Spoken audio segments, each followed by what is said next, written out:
En la sombra de la noche luchamos sin piedad. Gritan las almas calladas buscando su verdad. Una patria dividida clama su libertad. Bajo el fuego y las balas renace la ciudad.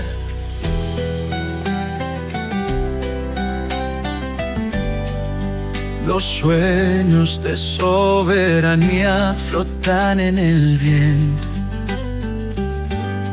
Ecos de valentía gritan nuestro aliento. Sangre en las calles, la historia está en movimiento. En cada vida perdida un nuevo fundamento. Sombras de libertad, seguimos resistiendo. Aunque el dolor y la lucha nos van consumiendo. Mi Argentina herida, pero nunca vencida. En cada muerte nace una esperanza rendida. ¿Cómo están? Otra vez acá tratando de desnudar a los años 70 y 80. Hoy tenemos una referente para un tema que es específico, ¿sí? Que es la relación del empresariado con la dictadura y la resistencia de los trabajadores con la dictadura. Y para eso tenemos a Victoria Basualdo. Hola, Victoria. ¿Qué tal? ¿Cómo estás? Muy bien, gracias por estar con nosotros. Una gran alegría. Primero, Victoria, es un tema muy específico. ¿Cómo llegás vos a investigar esto? Porque son temas que siempre se conversan cuando se habla de los 70, pero es un tema muy específico y bastante candente. Bueno, en verdad yo soy historiadora me fui especializando progresivamente en el campo de historia del trabajo, de los trabajadores. O sea que llego en realidad desde ahí, no desde el punto de vista de historia económica, historia de empresas, sino de la historia del trabajo, el movimiento obrero y el movimiento sindical. Y en realidad llego a esta cuestión a partir de mi tesis doctoral, cuando estaba intentando analizar las formas de organización sindical en los espacios laborales, en los lugares de trabajo, sobre todo en la metalurgia, en el ámbito de la industria metalúrgica y la industria del calzado y textil, que fueron los dos sectores principales que yo estudié durante mi tesis doctoral. Y estaba pensando, las distintas maneras, estaba intentando analizar las distintas maneras de organización y militancia en los lugares de trabajo, tomando a la fábrica como un espacio muy importante. Y esto, lleva enormes dificultades, ¿no? Porque sabemos que los espacios de trabajo tienen muchas limitaciones para su ingreso. En realidad, son espacios bastante custodiados, bastante cerrados. Y esto llevó a tratar de pensar la historia de organización, por supuesto, en relación con estas trayectorias empresariales. Mirando, yo soy investigadora del CONICET y también del área de Economía y Tecnología de Flaxo. Entonces, el tipo de historia del trabajo y del movimiento obrero que hago está muy vinculado con la historia económica y con el análisis de la estructura. Entonces, las trayectorias empresariales fueron un espacio y una problemática, si querés, muy grande desde esta perspectiva. Llego así y llego sobre todo pensando en, cómo se vio la dictadura desde estos espacios laborales. Una dictadura que, como sabemos, vos hablabas de la última dictadura en tu presentación recién, cuando decías, empresariado, dictadura, represión a trabajadores, pero en la Argentina, durante la Guerra Fría, creo que hay que mirar las tres dictaduras, ¿no? La del 55, la del 66 y la del 76, que son de orden diferente, digamos, son tienen sus diferencias importantes, sobre todo porque son etapas económicas distintas, pero tienen también muchas continuidades. Y la pregunta era, bueno, ¿cómo se ven esas dictaduras desde los espacios laborales y cómo se vivieron desde la propia clase trabajadora estos intentos de disciplinamiento y de represión? ¿Y qué papel habían tenido estos sectores empresariales, a los cuales yo necesitaba estudiar, digamos, necesitaba verlos en funcionamiento? ¿Qué papel habían tenido durante esta etapa, ¿no? Entonces, es a partir de mi tesis doctoral que hice en la Universidad de Columbia, en Nueva York, que fui viendo y fui analizando casos en los cuales, en particular el caso de Asindar y el caso de Alpargatas, bueno, aparecía muy fuertemente un involucramiento importante de sectores empresariales en los procesos represivos, ¿no? Y esto dio lugar a una serie de líneas de trabajo de largo plazo que ahora podemos comentar quizás, que muchas de ellas son colectivas y que conformaron el surgimiento de este campo de estudios sobre responsabilidad empresarial en delitos de lesa humanidad, que hoy es un eje importante acá en Argentina y en otros países también. Tú sabes que esta pregunta que te acabo de hacer es importante, ¿sabes por qué? Porque hay veces cuando la gente habla de que vos vas a estudiar el tema como este, cree que los historiadores o los científicos lo hacen porque es un tema de moda, y no. Para llegar a una tesis de investigación, a una hipótesis de investigación, hay que leer mucho, mucho más alguien que ya había hecho una tesis doctoral, ¿no es cierto? Pero es muy buena la aclaración esta, porque también nos deja abierta otra puerta. ¿Hay otras líneas de investigación respecto a esto? Sí, por supuesto que sí. Mirá, yo creo que una de las cosas más importantes para considerar, y por eso digo, quizás después hablamos de la cuestión de las conclusiones históricas, ¿no? Pero sí me parece importante ver cómo uno llega a plantear estas cuestiones.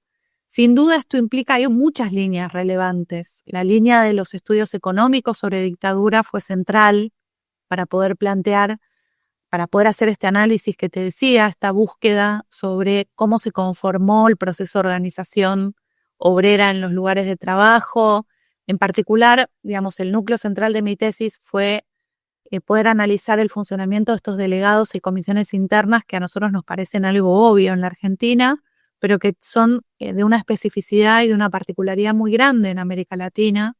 No cualquier movimiento sindical tiene una organización en los lugares de trabajo como los que conocemos nosotros, por supuesto, al día de hoy, con muchísimos cambios a lo largo del tiempo, ¿no? Muy afectados por una serie de cuestiones, pero entonces, para llegar a ese estudio, bueno, necesitas leer historia económica, necesitas dar cuenta de aquellos que trabajaron sobre estas empresas sobre las que trabajé, los que hicieron estudios sectoriales, aquellos que trabajaron sobre las organizaciones políticas que yo veía en la fábrica y que estaban muy vinculadas con estos sectores obreros, aquellos que trabajaron sobre conceptualizaciones y teorizaciones sobre movimiento sindical y sobre la historia obrera en la Argentina, aquellos que trabajaban también sobre normativa, leí un montón de abogados laboralistas.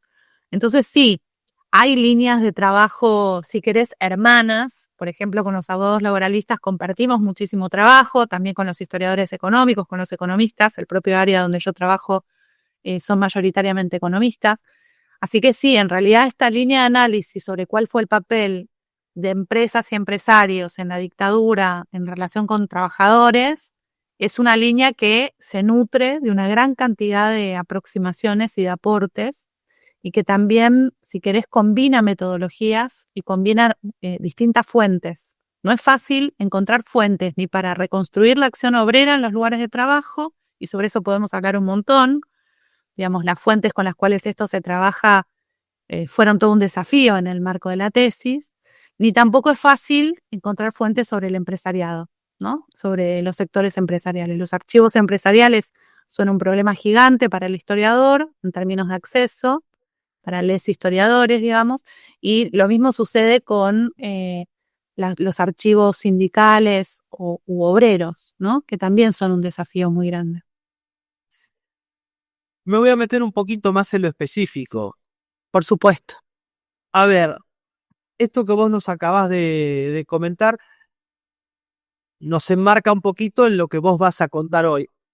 La pregunta que creo que mucha gente se hace es, ¿cuál fue el rol del empresariado, sobre todo en la última etapa de la democracia previo al golpe del 76? Sí, en esa etapa de crisis política, crisis social, pero no social a lo que estamos acostumbrados hoy, sino una crisis social más atinado a la cuestión de la violencia y obviamente esto que había dejado el Rodrigazo y lo que vino después.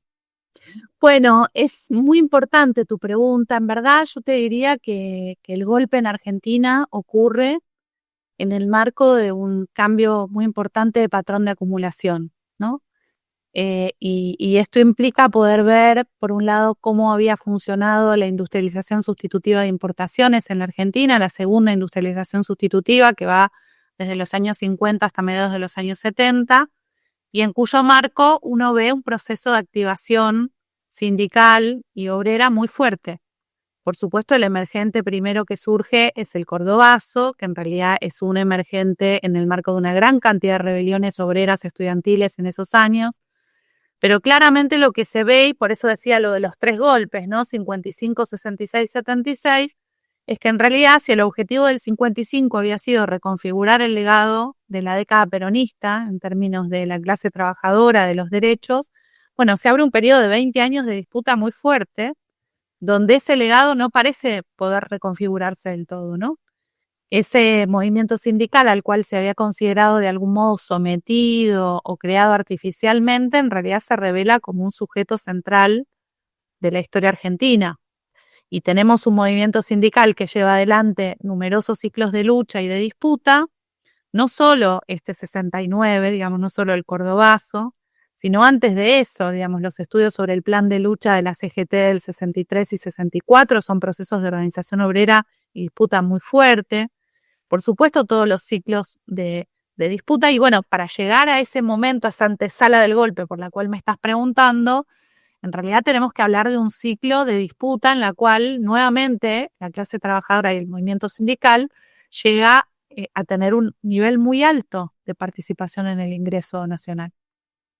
Entonces, ¿cuál es la participación del empresariado? Bueno, el empresariado se involucra a partir de una enorme preocupación por el poder obrero, porque en el año 75 se logra llegar a algunos convenios colectivos que aún hoy se están defendiendo, en el año 2024, porque consagraron una cantidad de derechos que implicaban, bueno, unas garantías muy importantes para la clase trabajadora. Se había sancionado la ley de contrato de trabajo, ¿no? Todo esto en un muy breve interregno, porque recordemos que entre el 55 y el 73 estuvo proscripto el peronismo y hubo distintas instancias represivas contra la clase trabajadora, desde el plan Conintes hasta la doctrina de la seguridad nacional, hasta una serie de políticas represivas que se desarrollaron contra esta clase trabajadora. Aún en ese marco, en este interregno tan condicionado, tan contradictorio, porque tenemos a Perón por un lado volviendo al gobierno, volviendo al poder, por otro lado con enormes disputas dentro del peronismo, y aún en ese contexto se logran una cantidad de derechos a partir de la ley de contrato de trabajo, a partir de la ley de asociaciones profesionales, a partir de los convenios colectivos de trabajo y a partir de un proceso de disputa muy fuerte que lleva a una participación muy alta de los trabajadores en el ingreso, que son una problemática y una preocupación muy grande para sectores empresariales que tuvieron un involucramiento muy grande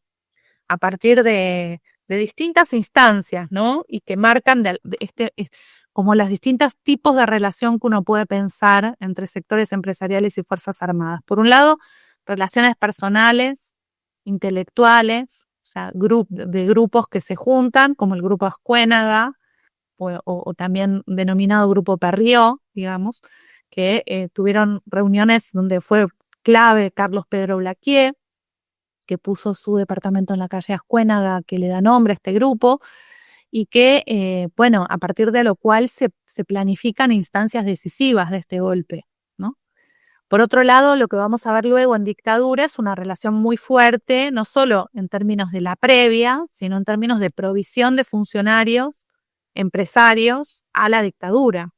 El caso emblemático en este sentido es José Alfredo Martínez de Hoz, que pasa de ser presidente del directorio de Acindar a ser el ministro de Economía emblema durante la dictadura, ¿no? Pero hay una gran cantidad de distintos representantes de los grupos económicos que van a ser funcionarios durante la dictadura en áreas estratégicas. Y por otro lado, también la influencia en términos de los contenidos de la política económica y de las transferencias que se logran desde el Estado al capital concentrado. Como sucede siempre, incluso hoy, que se está discutiendo el papel del Estado, la mayor parte de las veces que se discute el papel del Estado no estamos hablando de Estado sí o Estado no, sino que estamos hablando de con qué sesgo, con quiénes son los beneficiarios del tipo de intervención estatal.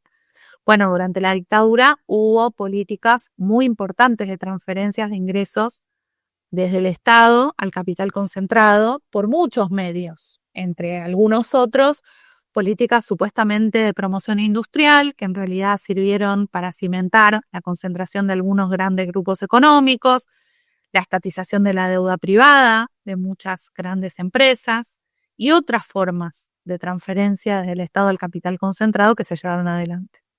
Y por último, por eso decía, digo, ahí es donde aparece la línea de la cual hablábamos al principio y por la cual me preguntabas, por último aparece la vinculación en el ámbito represivo entre empresas, empresarios y Fuerzas Armadas, ¿no? Pero ese análisis sobre esa represión que yo te contaba, digamos, que empieza a aparecerme en el marco de mi investigación en las grandes fábricas, no es que yo fui a buscar específicamente eso, sino que la pregunta era, bueno, ¿cómo se vivió la dictadura de las fábricas? ¿Cómo podemos pensar a esta relación capital-trabajo en el marco dictatorial? ¿Cómo podemos pensar el papel de las empresas y de los trabajadores? Bueno, esto que apareció en realidad es un punto de una gran cantidad de relaciones entre estos sectores empresariales y la dictadura, ¿no? Que tienen que entenderse en el marco de esta disputa enorme por ingresos y por el papel que tenía la clase trabajadora en la sociedad. ¿Cómo se contextualiza esto en lo que es la Guerra Fría? Esas épocas de la Guerra Fría. Bueno, para mí es importantísimo esto que decís, porque lo que nos sucede, digamos, al analizar este tema es que no es privativo de la Argentina, sino que claramente vemos que es necesario poder mirar a las dictaduras argentinas, 55, 66, 76, en el marco de las dictaduras latinoamericanas en la Guerra Fría. A partir de muchas cosas, digo, en términos de grandes líneas históricas, bueno, tenés este proceso de militancia, organización y de disputa obrera no se da solo en la Argentina, se da a nivel regional, ¿no?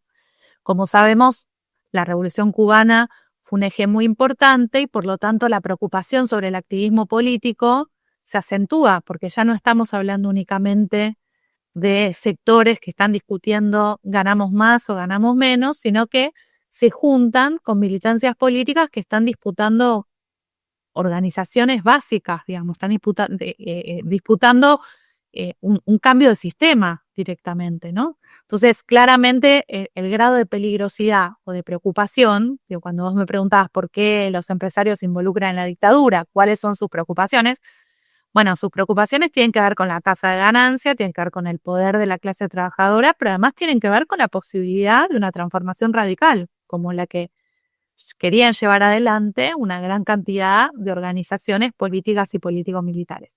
También la Guerra Fría viene de la mano de la cuestión represiva. Esta cuestión represiva no sucede solo en la Argentina, sino que todo lo que les dije, digamos, la doctrina de la seguridad nacional, en realidad es una política regional, implica un proceso de formación de estas Fuerzas Armadas, en muchos casos en la escuela francesa o en la escuela norteamericana, la escuela francesa absolutamente vinculada con el proceso de descolonización, ¿no?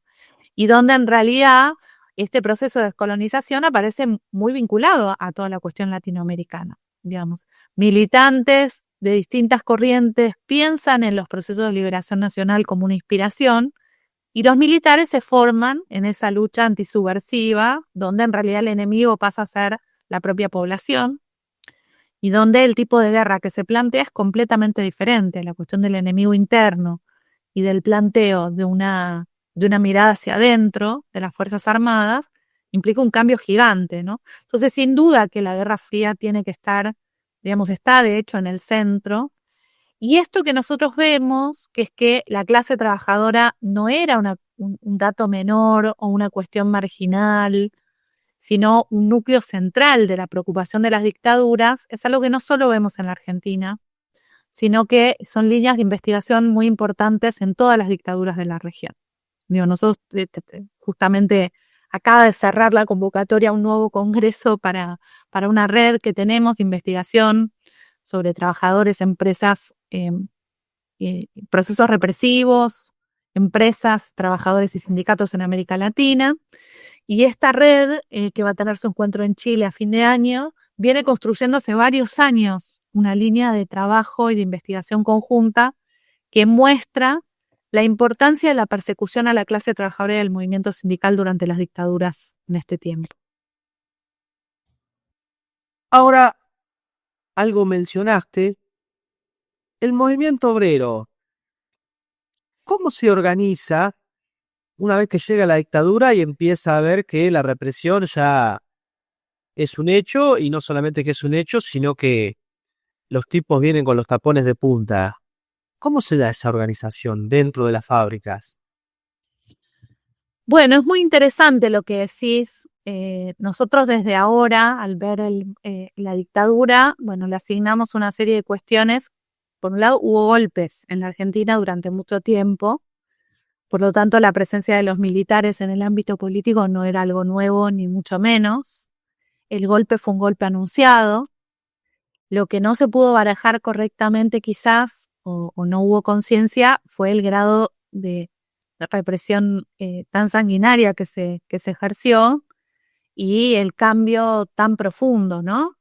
No solo eso, sino, bueno, digo, en términos de lo que decía de las continuidades, el proceso del movimiento obrero, el proceso de represión al movimiento obrero no empieza el 24 de marzo, sino que ya venía desarrollándose desde el 74 en Córdoba. Tenemos que pensar en el operativo Serpiente Roja del Paraná, en todo el cordón industrial de zona norte, con epicentro en Villa Constitución, en 1975, todo lo que fue el operativo Independencia en Tucumán, en 1975, represiones en el norte, en Jujuy, simultáneas a lo que fueron el operativo Serpiente Roja del Paraná. Entonces hay una cronología, si vos querés, de represión al movimiento obrero previa, ¿no? Entonces, bueno, cuando vos decís cómo reaccionaron, vos te estás imaginando un momento de ruptura donde ahora de un momento para otro cambia todo, y en realidad tenemos que pensar en un proceso de cambio y un proceso represivo que va aumentando en intensidad. Digamos, yo trabajé específicamente sobre Villa Constitución, sobre Asindar, y el 75 es un proceso extremadamente traumático, ¿no? Porque tenés un despliegue de fuerzas conjuntas en la localidad de Villa Constitución, seguida de una huelga de 2 meses sostenida por la comunidad en el marco de la detención sistemática de camadas y camadas de dirigentes de la Unión Obrera Metalúrgica de la seccional de Villa Constitución y de muchos otros militantes sindicales y políticos de la zona, ¿no? Lo que había sido un epicentro de sindicalismo combativo y de estos procesos de organización y de disputa por derechos, pero también por transformación de la sociedad, se transforma de repente en una instancia de enorme represión. Entonces, bueno, tanto la represión como la resistencia vinieron de antes. Lo que decía, por otro lado, es lo que quizás no se pudo barajar bien, es que sí hubo un punto de inflexión muy fuerte, que tal vez no se vio así en el momento inmediatamente, pero que lo fue, ¿no? Y muy fuerte, nosotros lo vemos en todas las investigaciones sobre dictadura y movimiento obrero. Bueno, hubo un cambio muy grande a partir del 24 de marzo, no solo por el despliegue de tanques y, bueno, operativos de seguridad en muchas fábricas, no solo por las detenciones masivas, digamos, algunos de los secuestros el 24 de marzo son, por ejemplo, el de René Salamanca en Córdoba, pero hubo una gran cantidad de secuestros en todo el país en esos primeros días luego del golpe. Sino además por el establecimiento de este plan sistemático, ¿no? Hoy están probados cerca de 800 centros clandestinos de detención en todo el país y un proceso de persecución sin precedentes. No había manera de saber entonces lo que se venía en ese momento, pero de hecho fue una ofensiva muy fuerte y a pesar de eso, como bien decías, hubo un proceso de resistencia obrera muy fuerte en esta etapa, que primero, bueno, digamos, dependió de las instancias, ¿no? En el caso de Villa Constitución fue prácticamente nulo, porque en realidad la resistencia había sido previa, ¿no? Tenías un proceso de represión terrible y hubo 2 meses de huelga y hubo un montón de movilizaciones comunitarias y obreras y demás. Por lo tanto, en la dictadura no tenés un proceso de resistencia. En el caso de Alpargatas es distinto, porque no hubo una represión previa de tal magnitud y por lo tanto en Alpargatas incluso tenés conflictos abiertos en el 77 y el 79, uno en la planta de Florencio Varela y otro en la planta de Barracas, donde tenés huelgas durante dictadura, ¿no? Entonces depende mucho de cada una de las zonas, de la propia fábrica, de la historia de la represión. Lo que sí se puede decir en términos agregados es que sin duda hubo mucho conflicto durante la dictadura. Hay gran cantidad de investigación reciente de muchos investigadores jóvenes que han trabajado sobre distintos lugares del país. A mí me parece muy importante la escritura de la historia en clave federal. Me parece que no podemos escribir una historia nacional centrada en Buenos Aires y que no es posible hacer una generalización. Por eso, digamos, ahí tengo varios artículos de revisión bibliográfica que trata de dar cuenta de toda esta acumulación de conocimiento muy detallado, muy empírico y muy fundamental, que nos permite conocer que efectivamente hubo una dinámica de conflicto muy importante. Hasta el 79, mayoritariamente, digamos, explotando todas las posibilidades que hubo de movilización dentro de las propias fábricas.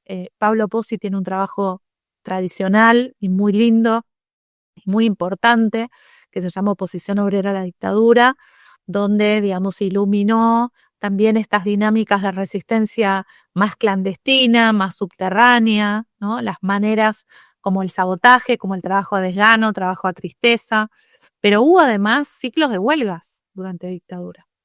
Y hubo disputas, hubo incluso movilizaciones. Bueno, algunas de ellas terminaron en situaciones muy trágicas, ¿no? Como es el caso de Luz y Fuerza, que tuvo un conflicto muy grande, un proceso de huelgas con apagones, con amenazas de apagones más vastos y qué sé yo, y que termina en el secuestro de su secretario general, Oscar Smith, en febrero de 1977, ¿no? Pero sin duda hubo, a pesar de todo esto que estoy diciendo, y a pesar de que la represión no empieza allí, a pesar de que a veces no fue tan fácil leer lo que iba a implicar el 24 de marzo y el cambio monumental que esto trajo, a pesar de que de todo el proceso de cambio que implica la dictadura, de todos modos, bueno, la vida continuó en un montón de sentidos y el conflicto obrero también. Ahora, hay una estrategia, si se puede usar la palabra estrategia, de ofensiva hacia las comisiones internas. Sin duda, sin duda.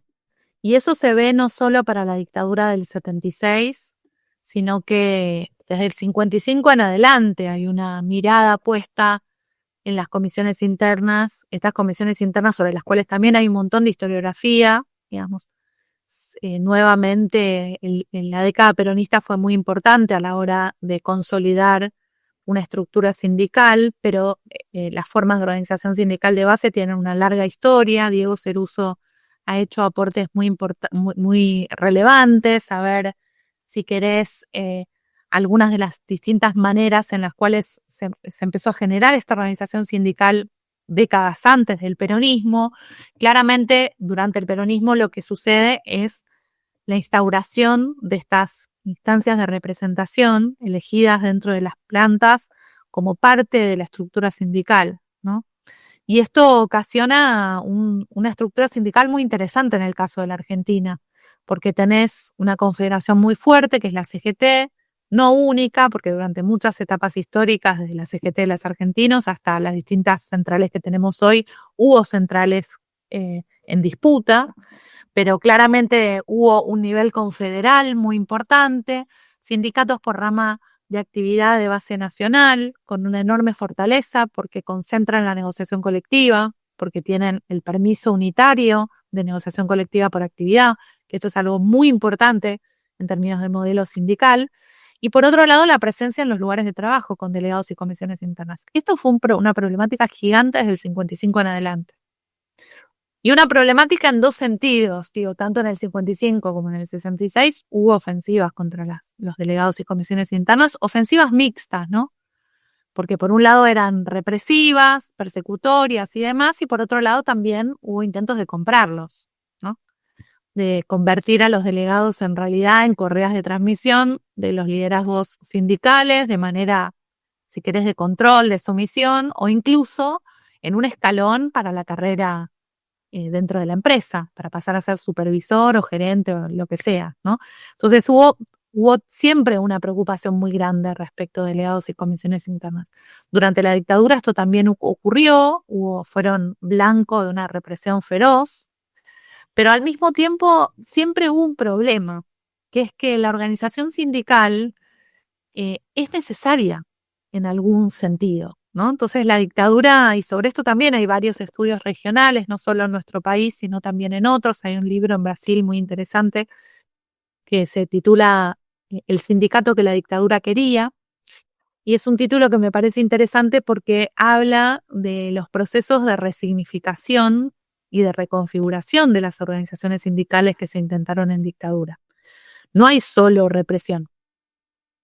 Hay también la promoción de algunos líderes, algunos de los cuales están hoy en actividad, no solo acá en Argentina, sino también como representantes ante OIT. Es el caso de Gerardo Martínez, un dirigente sindical que tiene su origen muy fuerte en esta etapa. Su afianzamiento y su desarrollo tiene mucho que ver con la dictadura. Su nombre fue encontrado en listas del Batallón 601. Entonces tenemos sindicatos y líderes que la dictadura quería, ¿no? Es decir, tipo de dinámicas y tipo de liderazgos que de algún modo representan un modelo de organización mucho más afín a la que hubieran querido, ¿no?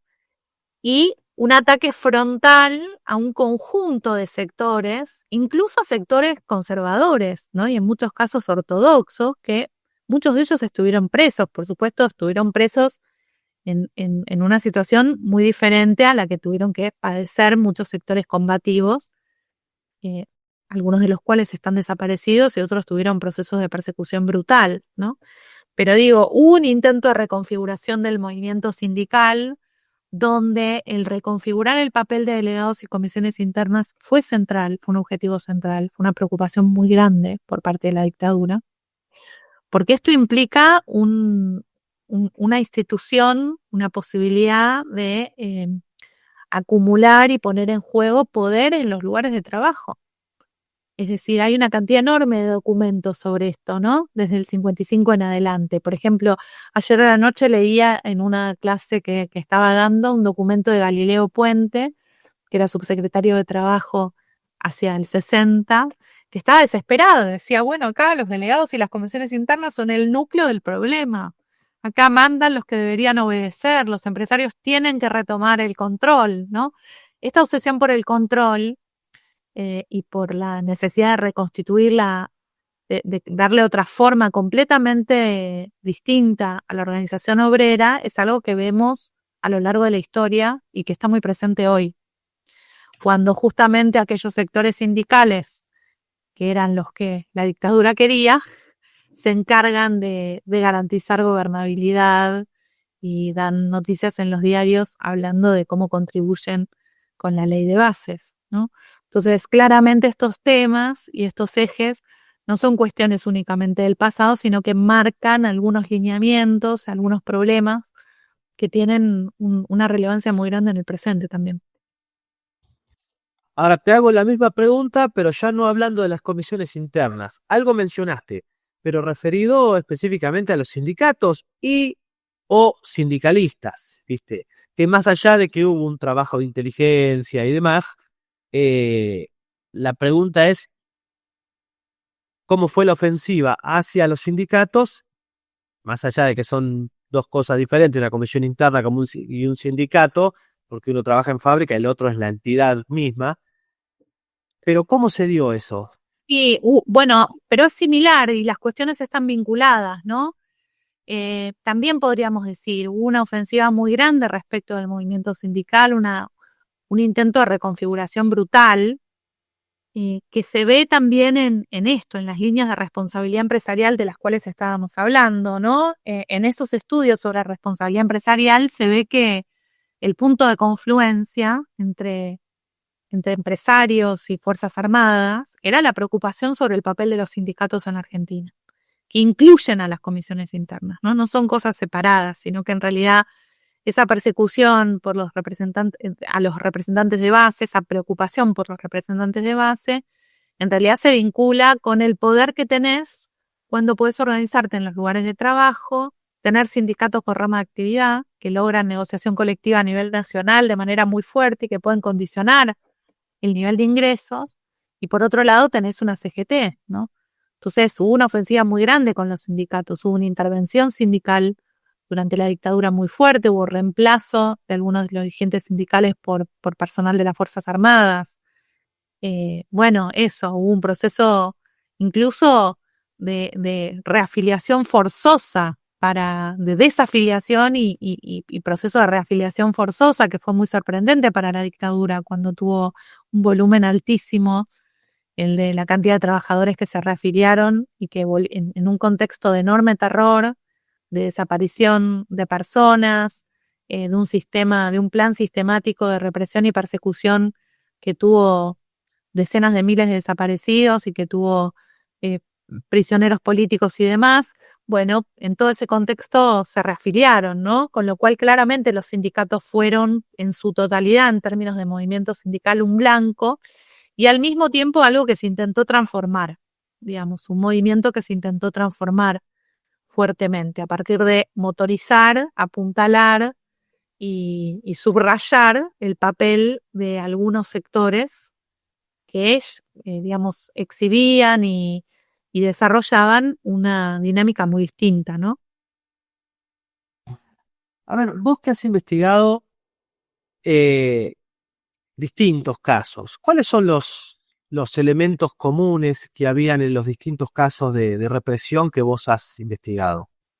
Bueno, lo primero que tengo que decir es que no los investigué yo sola, ¿no? O sea, por eso yo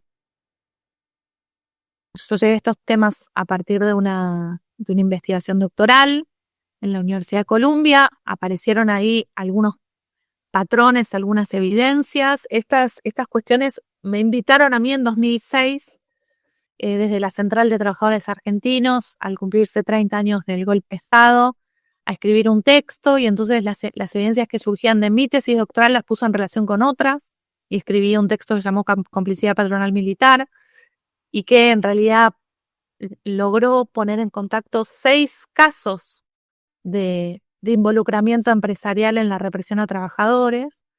Y entre 2014 y 2015 se armó un proyecto de investigación entre 4 instituciones, el CELS, el Área de Economía y Tecnología de Flaxo, el Programa Verde y Justicia y la Secretaría de Derechos Humanos, que hicimos en conjunto un equipo de 20 investigadores. Hicimos una investigación sobre responsabilidad empresarial que se publicó en diciembre del 2015, justo antes del cambio de gobierno, justo antes de la asunción de Mauricio Macri, que trabajó sobre 25 casos de empresas de todo el país, justamente llevando adelante una metodología de análisis que partía de analizar a estas empresas en su inserción, su trayectoria, por otro lado, las formas de organización y de conflictividad de los trabajadores, por otro lado, las formas de represión que habían sufrido, y por último, las maneras de involucramiento de las empresas en ese proceso represivo. Ese estudio permitió, digamos que lo hicimos 20 personas, fue un estudio muy complejo de hacer, implicó el acceso a un montón de archivos, una enorme cantidad de archivos, de fuentes, de repositorios en todo el país, de testimonios, de documentos, de fuentes de prensa, de documentos judiciales, y además de instancias muy importantes como el Programa Verde de Justicia, que fue creado luego de la desaparición de Jorge Julio López, justamente para proteger a los testigos que daban su testimonio en el marco de los juicios por lesa humanidad, por delitos de lesa humanidad. Bueno, este programa también tenía una enorme cantidad de información sobre los sujetos represivos, ¿no? Sobre la división en zonas y subzonas, sobre la estructura de la represión durante la dictadura.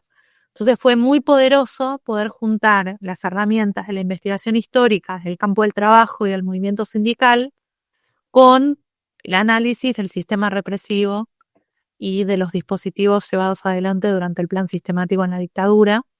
Y esto dio como resultado esa investigación publicada en 2015, que permitió la sistematización de una gran cantidad de información y no solo análisis de casos en profundidad, sino también discernir patrones de cómo funcionó esto.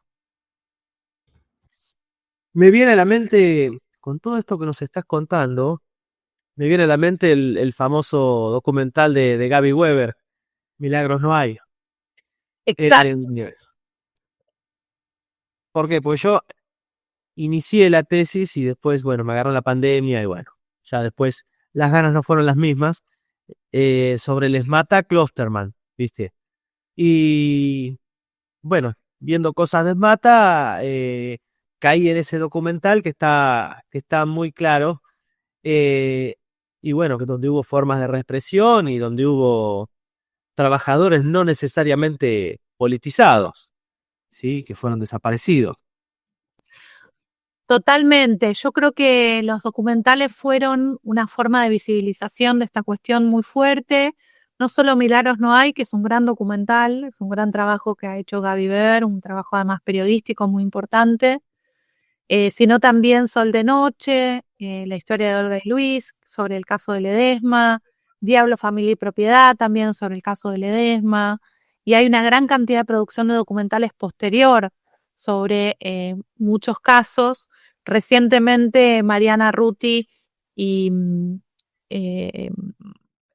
y todo un equipo increíble, incluyendo también a Ana Coco Pardo, hicieron una serie documental muy linda, muy recomendable sobre la causa Ford, que permitió mostrar por primera vez en la televisión abierta, porque lo proyectó tanto Canal Encuentro como la TV pública.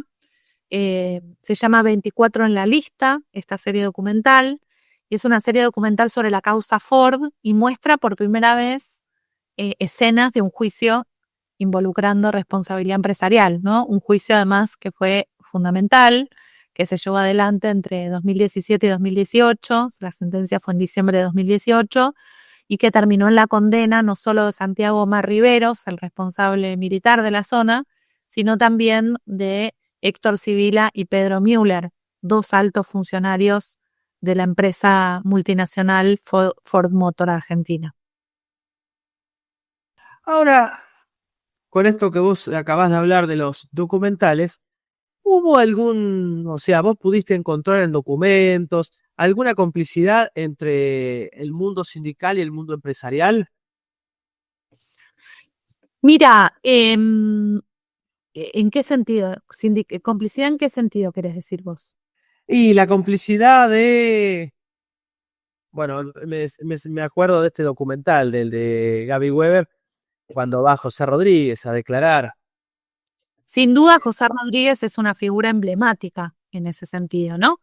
Además, él luego terminó presidiendo la FITIM, la Federación Internacional de la Metalurgia, digamos, a nivel mundial, con lo cual, nada, es una de estas figuras que te digo que ascienden en términos de protagonismo y de incidencia durante la dictadura y que representan un tipo de comportamiento que implica un cambio fundamental del sindicalismo, ¿no? De pasar a defender derechos de los trabajadores y tener una posición que tuviera confrontación y demanda y exigencia por derechos, bueno, pasan a desarrollar una política sindical absolutamente en vinculación con los sectores patronales y con los sectores estatales, ¿no? Entonces, claramente José Rodríguez es otro ejemplo de esto. Sí, nosotros encontramos mucho involucramiento sindical, o sea, hubo varios casos, en varios de los casos investigados hubo involucramiento sindical en la represión. También nos parece muy importante, digamos, nos pareció muy importante al mismo tiempo que marcar cada una de estas cuestiones que tienen que ser investigadas y que tienen un papel en la historia, pero que no pueden disculpar de ningún modo la responsabilidad empresarial, digamos. Lo que sucedió con estas investigaciones es que esas investigaciones se vincularon con los procesos judiciales. Entonces, no solo son investigaciones históricas, sino que muchos de nosotros fuimos citados como testigos de contexto en los juicios por delitos de lesa humanidad Y esto nos llevó a que esta pregunta que vos estás haciendo sobre los sindicatos en realidad fue la pregunta que nosotros escuchamos por parte de las defensas de los sectores empresariales en numerosas ocasiones. Para tratar de disculpar a las empresas, lo que dicen es en realidad los responsables fueron los sindicatos. Con lo cual, frente a esto, una cuestión es la visibilización, el reconocimiento y la puntualización de las responsabilidades sindicales, cosa que es muy importante. Y otra cosa es que esto se utilice como exculpación de las responsabilidades empresariales, que desde nuestra perspectiva tienen un tenor completamente diferente. El poder que tienen empresas como Ford Motor Argentina, como el Grupo Techint, como Mercedes-Benz, no tiene nada que ver con el poder que tenían ni el sindicato, ni alguno de los líderes sindicales, ni con la posibilidad que tenían de interpelar, desde funcionarios nacionales hasta las estructuras del Estado, hasta poderes extranjeros, ¿no? Digo, el Departamento de Estado tiene una preocupación gigante, el Departamento de Estado norteamericano tiene una preocupación gigante por todas las empresas norteamericanas y particularmente por Ford y Civila, condenado en la causa Ford, luego de trabajar en la empresa Ford Motor Argentina y de estar involucrado en todo el proceso represivo allí, terminó trabajando en la embajada norteamericana, ¿no? Como seguridad. Por lo tanto, el tipo de vínculos que nosotros encontramos en el mundo empresarial no tiene nada que ver con el tipo de peso que tienen los sectores sindicales. Y esto implica la necesidad de estudio histórico, la necesidad de visualización de esto, pero al mismo tiempo la necesidad de jerarquización y ubicación a cada uno de estos protagonistas en el lugar que le corresponde. ¿Cuáles fueron las formas, digamos, de reacción del movimiento obrero en sí? Formas específicas me refiero. Porque vos ves que te empiezan a avasallar y que tenés siempre el fantasma de la represión encima. ¿Cómo se organizan ellos? Bueno, hubo muchísimos casos, ¿no? A mí me impresionó mucho la solidaridad, la verdad, y el tejido de redes, aún en situaciones desesperadas. Nosotros varios de los casos que investigamos involucraron procesos represivos muy, muy serios y muy extremos. Qué sé yo, por ejemplo, el astillero Río Santiago en La Plata, en Ensenada, en verdad, en la zona de La Plata, Berisso y Ensenada. Tuvo decenas de desaparecidos, pero además a muchos de ellos se los llevaban arriba de un camión, apilados unos arriba de otros, ¿no? Pero algunos de ellos lograron escaparse y fueron refugiados en casa de otros compañeros que quizá no compartían su militancia política, pero que los refugiaron igual y los tuvieron en un momento en el cual, tener a alguien así en tu casa era arriesgar a la totalidad de tu familia a morir, ¿no? Entonces, vemos una cantidad enorme de historias de solidaridad, de aviso, de comunidad.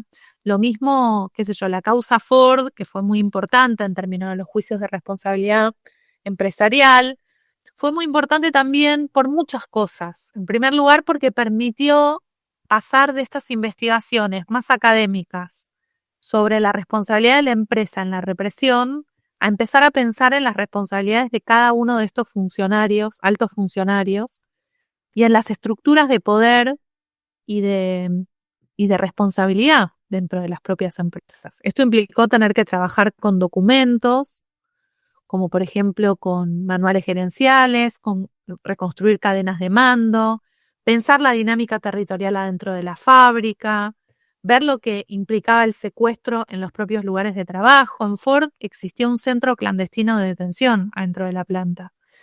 Los trabajadores fueron llevados en camionetas Ford a este lugar que había sido un quincho recreativo al lado de una cancha de fútbol y donde muchos de los trabajadores fueron tenidos durante un día en situación terrible, digamos, sufriendo todo tipo de vejámenes allí, y luego fueron sacados hacia comisarías y luego hacia cárceles. Bueno, en el marco de esta situación tan terrible que te estoy contando, las situaciones de solidaridad, cómo familias de unos compañeros de obreros juntaban recursos para otras familias, cómo les pasaban información, cómo las mujeres se fueron juntando, digamos, las mujeres que nunca habían aparecido como protagonistas de esta historia se revelaron como personas centrales que habían buscado a sus propios maridos, habían confrontado a las autoridades militares, habían al mismo tiempo que logrado mantener a sus familias en pie, dar de comer, habían exigido su liberación. Muchas de ellas fueron claves en el juicio, digamos, porque vieron las listas con el logo de Ford, las listas que mandaban el secuestro de estos trabajadores.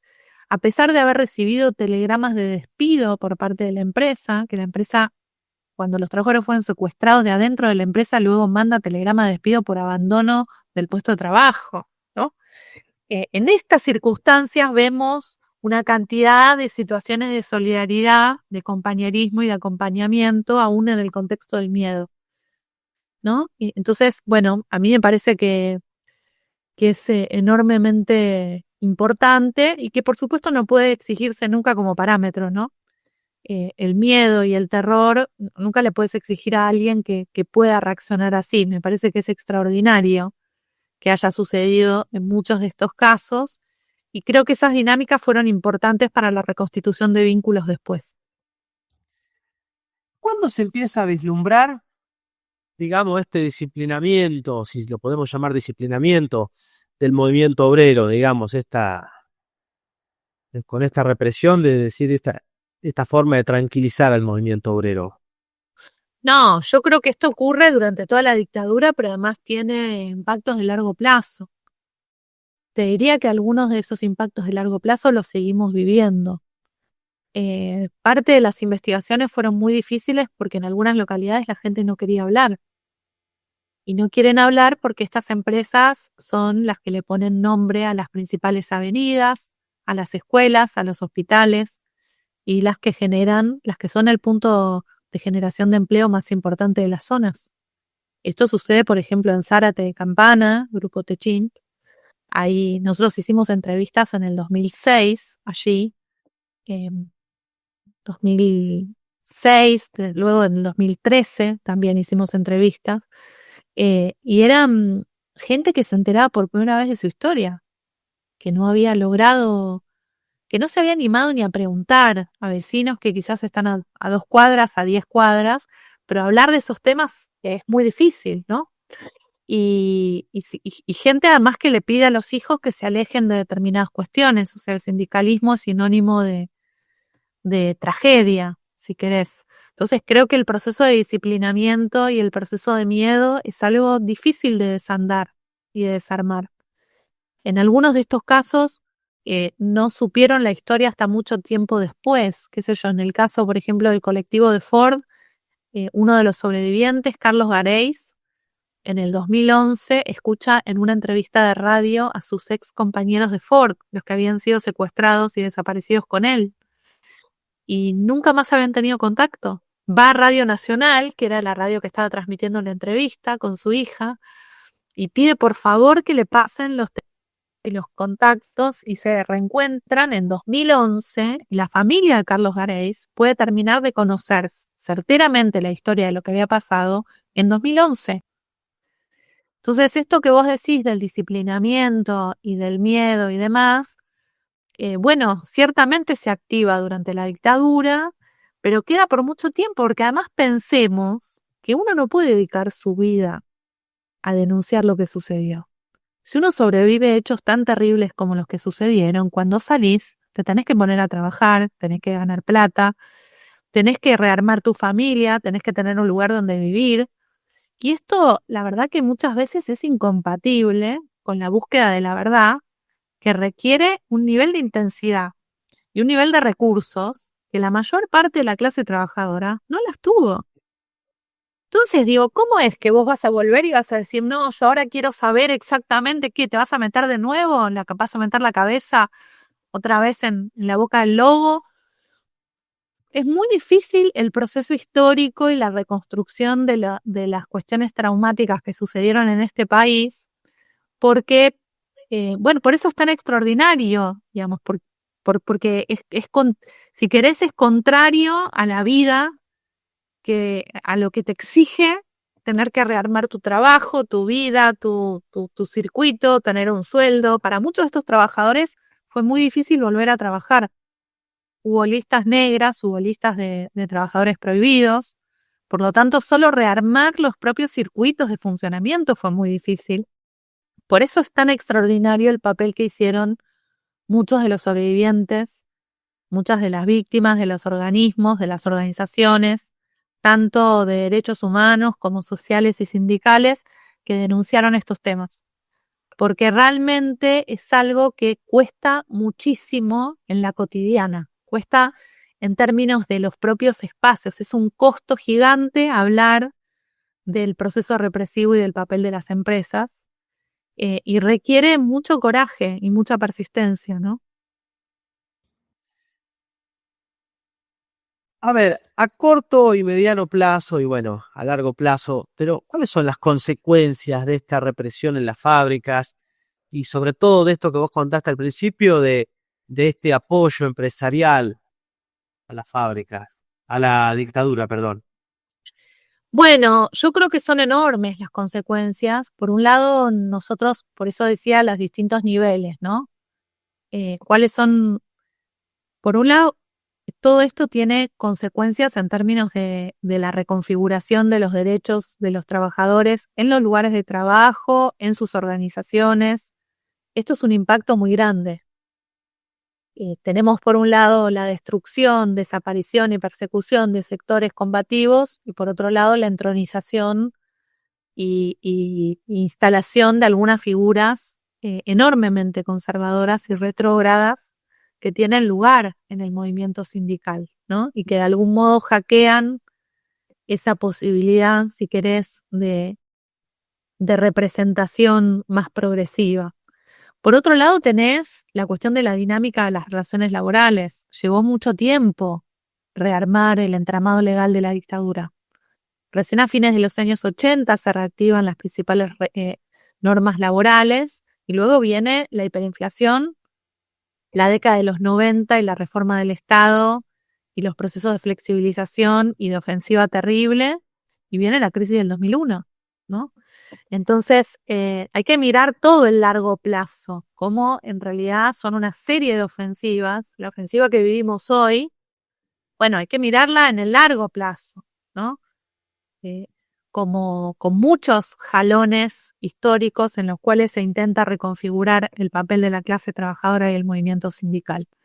Y por otro lado, tiene consecuencias también en el fortalecimiento de algunos grupos económicos que tuvieron ganancias extraordinarias durante la dictadura.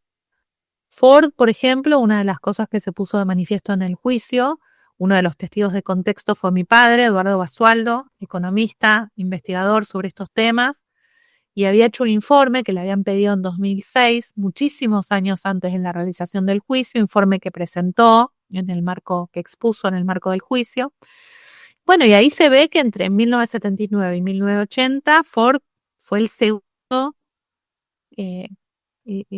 la segunda firma en la lista de las 200 más grandes firmas de mayores ventas. Recordar, dijiste Ford y se cortó.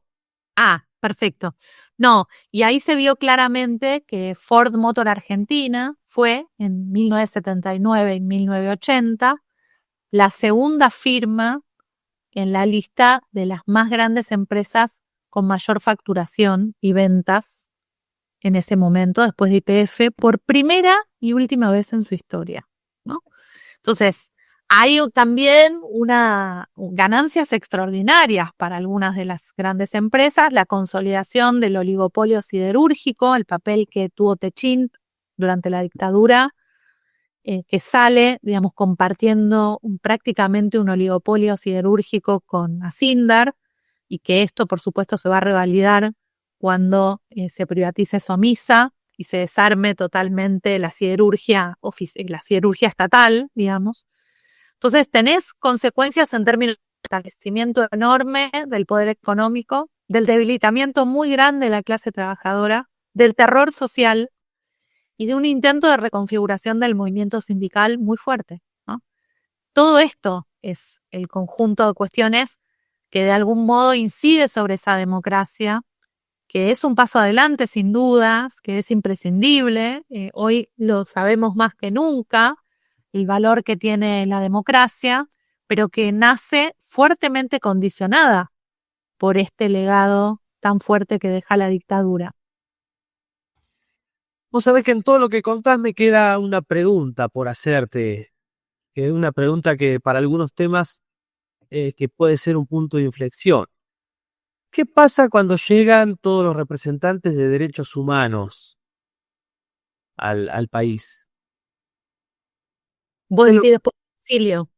Claro, ¿qué es lo que pasa en ese momento? O sea, ¿cómo repercuten en los trabajadores o en estas ramas, en estos sindicatos, digamos, que fueron más perseguidos, o incluso en las propias comisiones internas, donde ya para esa época ya habíamos tenido desaparecidos y demás? ¿Cómo repercute la llegada y cuál es la consecuencia de esa llegada de la gente de derechos humanos? Bueno, no es que no hay una llegada. La verdad es que esto fue siempre así, digamos. El proceso de denuncia de estas violaciones a los derechos humanos empieza en dictadura.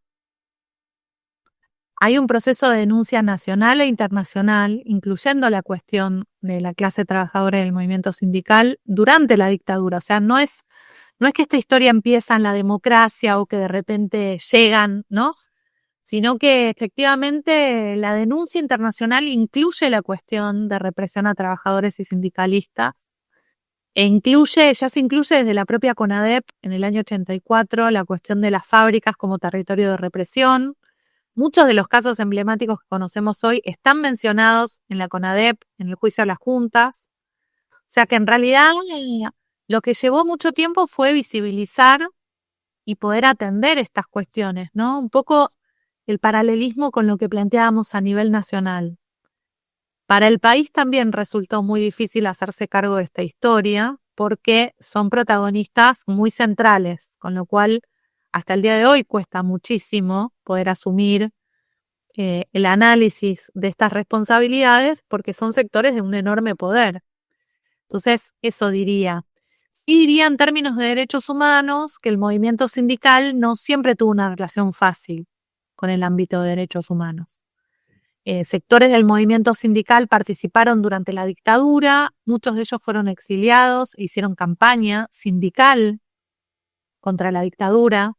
Hay artículos y publicaciones interesantes, después te puedo pasar, pero hay bastante escrito sobre la denuncia internacional desde el ámbito sindical que se vincula con la de derechos humanos, todo eso está buenísimo. Pero claramente después hay todo un sector del sindicalismo que nunca quiso saber nada con la cuestión de derechos humanos. Primero porque son organizaciones sindicales, algunas de las cuales habían sufrido la acción de la guerrilla. No, recordemos que algunas de las organizaciones armadas persiguieron e incluso mataron a algunos dirigentes sindicales. Por lo tanto, no querían saber nada con defender a aquellos a los cuales se identificaban como atacando a sus organizaciones. Y por otro lado, porque algunas de estas organizaciones tuvieron sectores sindicales vinculados con la represión. Por lo tanto, tampoco era fácil hacerse cargo de ese pasado, ¿no? Pero siempre hubo sectores del sindicalismo muy vinculados con el ámbito de derechos humanos. Desde la coordinadora de centrales sindicales en la década de los 80 se planteó el eje de derechos humanos. CTA en la década de los 90 fue un ámbito sindical muy importante de defensa de los derechos humanos, lo es hasta la actualidad. Y crecientemente a lo largo del tiempo el movimiento sindical, incluso aquellos sectores más conservadores o más ortodoxos, fueron sumándose a la cuestión de derechos humanos como algo importante, ¿no? Pero no es una relación obvia, a pesar de que estas dimensiones siempre estuvieron ahí, ¿no? Que la dimensión de clase de la violación de derechos humanos es bastante visible. Bueno, Victoria, nos has iluminado el camino sobre la cuestión de la represión fabril, ¿sí? Y bien, quedó bien claro, creo, el rol del empresariado, el rol de los sindicatos y el rol de los propios trabajadores, ¿no? Que creo que esos siempre son los motivos de debate, ¿sí? Sobre estos temas. Entonces, por eso utilizo la palabra, nos iluminaste el camino. Bueno, primero, gracias. por habernos dado todas estas explicaciones. No, muchísimas gracias a vos por la invitación y por este espacio para conversar de historia sobre temáticas que creo que además tienen una resonancia en el presente también. Sí, creo que ese es uno de los temas que hay. Yo cuando empecé a hacer este programa, sobre todo en los años 70, una de las cosas es no solamente revalidar, como profesor de historia, revalidar a la gente que estudia, ¿sí? que nos da luz hacia el pasado, sino el hecho de poder encontrar, digamos, una visión real, una construcción de la realidad de ese pasado y no que se base todo en opinología, que ese es el gran problema que tenemos con los años 70. Ni tampoco digo que esto va a ser la versión definitiva de los años 70, todo lo que se habla en este programa, pero por lo menos estar más cerca. No, totalmente, no hay versiones definitivas en historia. Vos sabés que aprendemos a leer cosas nuevas en las fuentes con cada pregunta nueva que se abre y con cada mirada nueva. Eso es también apasionante. Sí me parece que el que existan esas fuentes, que uno pueda hablar a partir de una metodología y a partir de un conjunto de evidencias y a partir de un razonamiento que los demás puedan contrastar también, digamos, creo que hace que las conversaciones tengan otro propósito, otro alcance y otro sentido, ¿no? Así que muchísimas gracias. Bueno, y a ustedes los veo en 7 días. Chao. La esperanza revive en las canciones de acero, un legado eterno grabado en el sendero. Nuestro llanto es un canto en el campo de batalla, cada golpe resuena en el alma que estalla. De las cenizas se alza un himno de libertad. Es la fuerza de un pueblo que nunca se doblará.